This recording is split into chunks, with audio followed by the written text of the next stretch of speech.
A next use case might be, my vehicle is running a little bit warm and I'd like to use the power commander to try and decrease some of those temperatures. Could be your exhaust feels really hot, or it's making your engine run a little hot and you're worried that it's too lean here.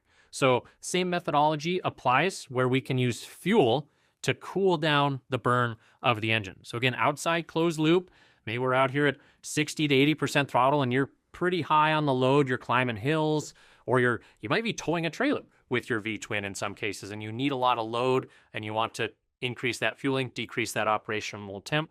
So maybe out here at that 4,000 to 5,500 out here, again, outside closed loop, you might want 8 points of fuel.